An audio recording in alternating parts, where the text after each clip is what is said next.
Hi friends, welcome to ಪುಟ್ಟಿ cooking corner. Healthy and tasty ಸಿಂಪಲ್ಲಾಗಿ ಕಾಲು soup ಮಾಡೋದು ಹೇಗೆ ಅಂತ ನೋಡೋಣ ಬನ್ನಿ.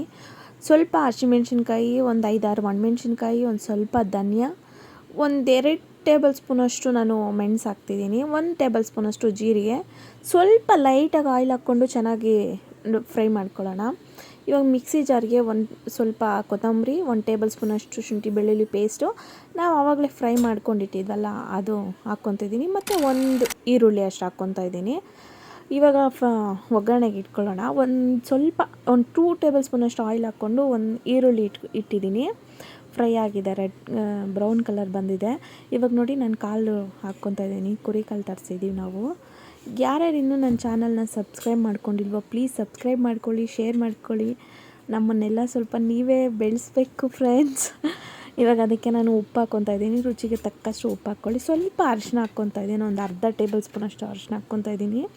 ನಾನಿವಾಗ 1 ಟೇಬಲ್ ಸ್ಪೂನಷ್ಟು ಧನಿಯಾ ಪುಡಿ ಹಾಕ್ಕೊತಾ ಇದ್ದೀನಿ. ಸ್ವಲ್ಪ ನೀಟಾಗಿ ಕಲಿಸ್ಕೊಳ್ಳೋಣ. ಆವಾಗಲೇ ಮಿಕ್ಸಿಗೆ ಹಾಕ್ಕೊಂಡಿದ್ನಲ್ಲ ನಾನು, ಆ ಪೇಸ್ಟ್ನ ಹಾಕ್ಕೊತಾ ಇದ್ದೀನಿ. ನೋಡಿ ಈ ಥರ ಬಂದಿದೆ ನಂದು, ನೀಟಾಗಿ ಚೆನ್ನಾಗಿದೆ, ಗಮ್ ಅಂತಿದೆ. ಫ್ರೈ ಮಾಡಿಕೊಂಡು ನೋಡಿ ಆಯಿಲೆಲ್ಲ ಬಿಟ್ಕೊತು. ನಾನೊಂದು 5 ಲೋಟ ಅಷ್ಟು ನೀರು ಹಾಕ್ಕೊಂಡು ಮುಚ್ಚಳ ಹಾಕ್ತಿದ್ದೀನಿ. ನೋಡಿ ಫೈನಲ್ಗೆ ಈ ಥರ ಬಂದಿದೆ. ಒಂದು 7 ವಿಸಿಲ್ ಇಟ್ಕೊಂಡಿದ್ದೆ ನಾನು. ನೋಡಿ ಈ ಥರ ಸೂಪ್ ಅಲ್ವಾ, ಅದಕ್ಕೆ ನೀರಾಗಿ ಸ್ವಲ್ಪ ಸೂಪ್ ಥರ ಮಾಡಿದ್ದೀನಿ. ಗಟ್ಟಿ ಇದ್ದರೆ ಚೆನ್ನಾಗಿರಲ್ಲ ಇದು ಸೂಪು.